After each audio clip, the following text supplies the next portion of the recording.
శ్రీ శివమహాపురాణము రుద్ర సంహిత యుద్ధఖండ అధ చతుర్వింశోధ్యాయ జలంధర సంహారము. వ్యాస ఉవాచ విధేశ్రేష్ఠ సుతప్రాజ్ఞ కథేయం శ్రావితాద్భుత తతశ్చ కెమభూదాజౌ కథం దైత్యో హతో వద. వ్యాసుడిట్లు పలికెను, ఓ బ్రహ్మదేవుని శ్రేష్టపుత్రుడా, ప్రజ్ఞాశాలివైన నీవు ఈ అద్భుతమైన కథను వినిపించితివి. తరువాత యుద్ధమునందు ఏమి జరిగినది, ఆ దైత్యుడు ఎట్లు సంహరింపబడెను వివరించి చెప్పుము. సనత్కుమారో వాచ అదృశ్య గిరిజాం తత్ర దైత్యేంద్రే రణమాగతే గాంధర్వే చ విలీనేహి చైతన్యో దృషవధ్వజా అంతర్ధాన గతాం మాయాం దృష్ట్వా బుద్ధో హి శంకరః చుక్రోధాతీవ సంహారి లౌకికీం గతిమాశ్రితః తతః శివో విస్మిత మానసః పునర్జగామ యుద్ధాయ జలంధరం వృషా. స చాపి దైత్యః పునరాగతం శివం దృష్ట్వా సరోఘైః సమవాకిరద్రణే క్షిప్తం ప్రభుస్తం శరజాలముగ్రం జలంధరేనాతి బలీయసాహరః ప్రచిచ్ఛేద శరైర్వరైర్ నిజైర్న చిత్రమత్ర త్రిభవ ప్రహంతుః. తతో జలంధరో దృష్ట్వా రుద్రమద్భుత విక్రమం చకార మాయయా గౌరీం త్రయంబకం మోహయన్నివ. సనత్కుమారుడిట్లు పలికెను, దైత్యేంద్రుడు యుద్ధమునకు వచ్చినప్పుడు గిరిజాదేవి అక్కడ అదృశ్యమైపోయెను. ఆ గాంధర్వమాయ లీనమైన వెంటనే వృషభధ్వజుడైన శివుడు తిరిగి చైతన్యవంతుడయ్యను.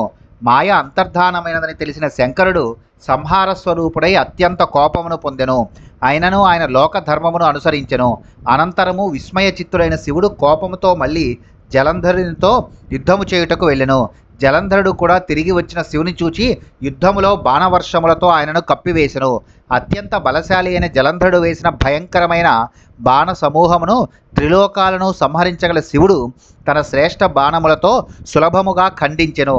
ఇది ఆయనకు ఆశ్చర్యకరమైన విషయము కాదు. అప్పుడు జలంధరుడు రుద్రుని అద్భుతమైన పరాక్రమమును చూసి శివుని మోహింపజేయుటకు మాయాశక్తిచే గౌరీదేవిని సృష్టించెను. రథోపరి గతాం బద్ధాం వృదంతీం పార్వతీం శివ నిశుంభ శుంభ దైత్యైశ్చ బధ్యమానాం దదర్శ సహ గౌరీం తథావిధాం దృష్ట్వా లౌకికీం దర్శయన్ గతిం బభూవ ప్రాకృత ఇవ శివోప్యుద్విగ్నమానసః అవాగ్ముఖ స్థితస్తూష్ణీం నానాలీలా విశారదః శిథిలాంగో విషన్నాత్మ విస్మృత్య స్వపరాక్రమం. తతో జలంధరో వేగాత్రిభిర్వివ్యాధ సాయకైః ఆపుంకమగ్నైస్తం రుద్రం శిరస్సురసి చోదరే. తతో రుద్రో మహాలీలో జ్ఞానతత్వః క్షణాత్ ప్రభుః రౌద్రరూపధరో జాతో జ్వాలామాలతిభీషణః. శివుడు రథముపై కట్టబడిన స్థితిలో ఏడ్చుచున్న పార్వతీదేవిని చూచెను. ఆమెను నిశుంభుడు శుంభుడు మొదలైన దైత్యులు బంధించుచున్నట్లు దర్శించెను. అట్టి గౌరీదేవి రూపమును చూచి లోకధర్మమునకు అనుగుణమైన ఆ స్థితిని పరిశీలించుచు శివుడు కూడా సాధారణ మనుష్యుని వలె భయముతో విస్మయ చిత్తుడయ్యను. అతడు వాక్కులేని స్థితిలో నిశ్శబ్దముగా తల వంచుకొని నిలిచెను. అనేక లీలలలో నిపుణుడైన శివుడు కూడా శక్తి లుప్తమైనట్లుగా దుఃఖభరిత మనస్కుడై తన పరాక్రమమును మరిచినట్లు నిలిచెను. అప్పుడు జలంధరుడు వేగముగా 3 బాణములతో శివుని తల, వక్షస్థలము మరియు ఉదరములను గాయపరిచెను. ఆ బాణములు ఆయన శరీరములో లోతుగా ప్రవేశించెను. ఆ క్షణములోనే మహాలీలాశీలుడైన జ్ఞానస్వరూపుడైన శివుడు తన రౌద్ర రూపమును ధరించెను. ఆయన జ్వాలామాలలతో అత్యంత భయంకరమైన రూపమును పొందెను. తస్యాతీవ మహారౌద్ర రూపం దృష్ట్వా మహాసురాః న సేకుః ప్రముఖే స్థాతుం భేజిరే తే దిశో దశ నిశుంభ శుంభావపియౌ విఖ్యాతౌ వీరసత్తమౌ ఆపేతౌ శేకతుర్నైవ రణే స్థాతుం మునీశ్వర. జలంధర కృత మాయాంతర్హితాభూచ తత్క్షణం హాహాకారో మహానాసీత్ సంగ్రామే సర్వతోముఖే. తతశాపం దదౌ రుద్ర స్తయో శుంభ నిశుంభయోః పలాయమానౌ తౌ దృష్ట్వా ధిక్కృత్య క్రోధ సంయుతః. ఆ మహారౌద్ర స్వరూపమును చూచి మహాసురులందరూ ఆయన ఎదుట నిలవలేకపోయిరి. వారు భయంతో అన్ని దిశలకు పారిపోయిరి. ప్రసిద్ధులైన వీరశ్రేష్ఠులైన నిశుంభుడు శుంభుడు కూడా రణరంగంలో నిలబడలేక భయపడి వెనుదిరిగిరి. జలంధరుడు సృష్టించిన మాయ వెంటనే అంతరించిపోయెను.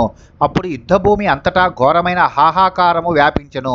అప్పుడు కోపముతో నిండిన రుద్రుడు శుంభ నిశుంభులను వెనుకకు పారిపోవుట చూచి వారిని ధిక్కరించి శాపమును ఇచ్చెను. రుద్రౌవాచ యువాం దుష్టావతి కళావ అపరాధ కరౌ మమ పార్వతీ దండదాతారౌ ఇది పార్వతీ దండదాతారౌ రణాదస్మాత్ పరాగ్ముఖో న హంతవ్య ఇది వధ్యో నమే యువాం మమ యుద్ధాదతిక్రాంతో గౌర్యవధ్యౌ భవిష్యతః ఏవం వదతి గౌరీశే సింధుపుత్రో జలంధరః చుక్రోధాతీవ రుద్రాయ జ్వలజ్వలన సన్నిభః రుద్రేరణే మహావేగాద్వవర్ష నిశితాం చరాన్ బాణాంధకార సంచన్నం తథా భూమి తలం హ్యభూత్.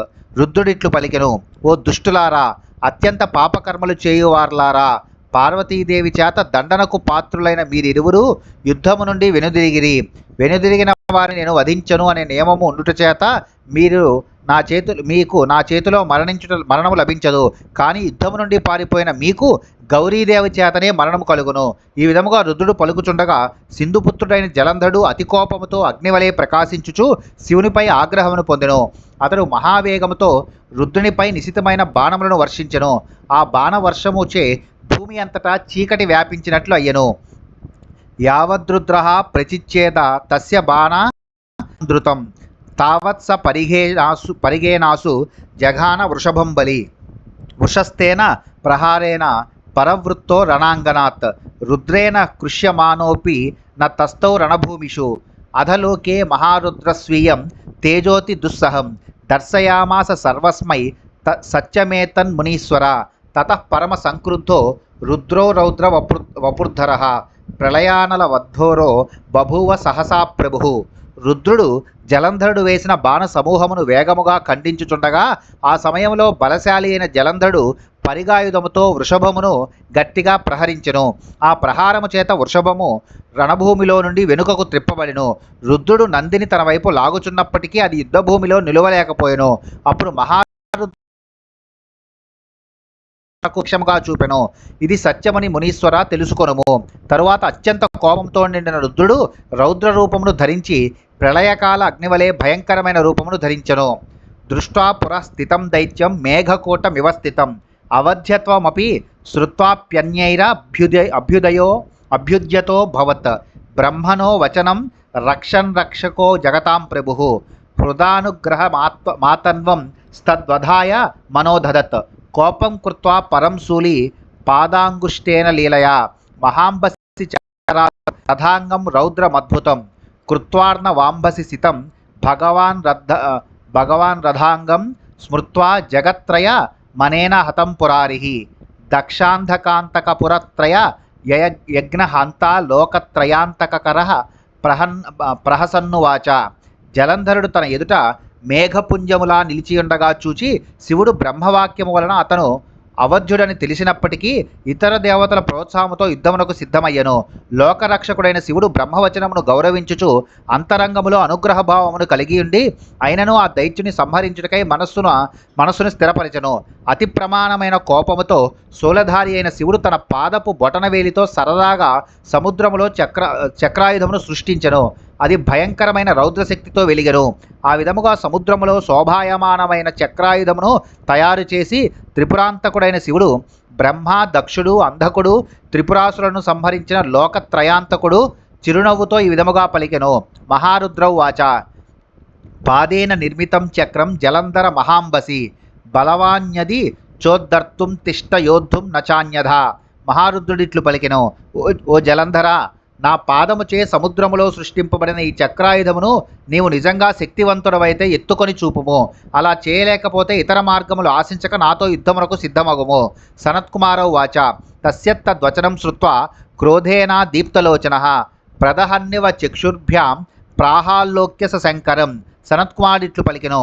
ఆ శివుని మాటలను విన్న జలంధరుడు అత్యంత కోపముతో కన్నులు అగ్నివలే ప్రకాశించుచు తన దృష్టిచే దహించునట్లుగా శివుని చూచి ఈ విధముగా పలికెను. జలంధరౌ వాచ రేఖా ముద్రుచ్చ హత్వాచ సగణం త్వాం హి శంకర హత్వా లోకాన్ సురై సార్ధ్వం స్వభాగం గరుడో యథా హంతుం చరాచరం సర్వం సమర్థోహం సవాసవం కో మహేశ్వర మద్బాణైరభేజ్యో భువనత్రయే బాలభావేన భగవాంత పసైవ వినిర్జితః బ్రహ్మా బలిష్ఠః స్థానేమి మునిభిః సురపుంగవైః దగ్ధం క్షణేన సకలం త్రైలోక్యం సచరాచరం తపసా కిం త్వయా రుద్ర నిర్జితో భగవానపి. జలంధరుడిట్లు పలికెను, ఓ శంకర, నా చేత గీసిన ఒక రేఖతోనే నిన్ను నీ గణసహితముగా సంహరించగలను. గరుడు తన భాగమును పొందినట్లు నేను దేవతలతో కూడి లోకములను నాశనము చేసి నా భాగమును స్వీకరించగలను. ఇంద్రుడితో సహా సకల చరాచర జగత్తును సంహరించగల శక్తి నాకున్నది. త్రిలోకములో నా బాణములను ఎవరు అడ్డుకోగలరు? ఓ మహేశ్వర, బాల్యములోనే నా తపస్సు ద్వారా నేను అందరినీ జయించి తిని. బ్రహ్మదేవుడు మరియు మహర్షులు, దేవతల శ్రేష్ఠులు నా స్థితిని అంగీకరించిరి. క్షణమాత్రములోనే సకల త్రైలోక్యమును దహించగల శక్తి నాకు ఉన్నది. ఓ రుద్ర, తపస్సు ద్వారానే నీవు భగవంతుడు అయినావు గదా. ఇంద్రాగ్ని యమ విత్తే సవాయుర్ వాయువారి స్వరాదయ స నా సేహిరే యథానాగా గంధం పక్షిపతేరివ న లబ్ధం దివి భూమౌ చ వాహనం మమ శంకర. సమస్తాన్ పర్వతాన్ ప్రాప్య దర్శితాశ్చ గణేశ్వరా. గిరీంద్రో మంధర శ్రీమాన్నీలో మేరుస్సుశోభన. దర్శితో బాహుదండేన కండా పానాయ మే. గంగా నిరుద్ధ బాహుభ్యాం లీలార్థం హిమవద్గిరో. అరోణాం మమ భృత్యైశ్చ జయో లబ్ధో దివౌకసాత్. ఇంద్రుడు, అగ్ని, యముడు, కుబేరుడు, వాయువు, వరుణుడు మొదలైన దేవతలు నా ప్రభావాన్ని భరించలేకపోయిరి. గరుత్మంతుని గంధమును నాగులు సహించలేనట్లుగా వారు నా తేజస్సును తట్టుకొనలేకపోయిరి. ఓ శంకర, నాకు భూమిలోను స్వర్గములోను ఎదురులేని వాహనమును లభించలేదు. అన్ని పర్వతములను నా శక్తిచే వశపరుచుకొని ఉన్నాను. శ్రీమంతుడైన మందర పర్వతమును, శోభాయమానమైన మేరు పర్వతము ఇవన్నీ నా బాహుబలముచే కదిలింపబడినవి. నేను వాటిని కేవలము లీలారూపముగా మాత్రమే కదిలించితిని. గంగానది కూడా నా భుజబలముచే హిమవత్ పర్వతములో నిలిపివేయబడినది. నా సేవకుల సహాయముతో దేవలోకములో కూడా నాకు విజయము లభించుచున్నది.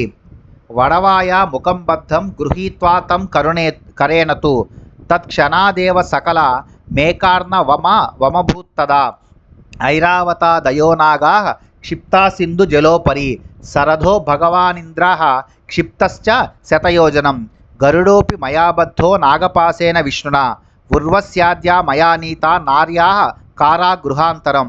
మాం న జానాసి రుద్రత్వం త్రైలోక్య జయకారిణాం. జలంధరం మహాదైత్యం సింధుపుత్రం మహాబలం. వడవాగ్ని అనగా సముద్రాగ్ని ముఖమును బంధించి నా చేతితో పట్టుకొనగా ఆ క్షణములోనే సమస్త ప్రపంచము ఏక సముద్రముగా మారిపోయినది. ఐరావతము మొదలైన నాగములు సముద్ర జలములో పడవేయబడినవి. రథసహితుడైన ఇంద్రుడు కూడా నా చేత శతయోజనముల దూరమునకు విసిరివేయబడెను.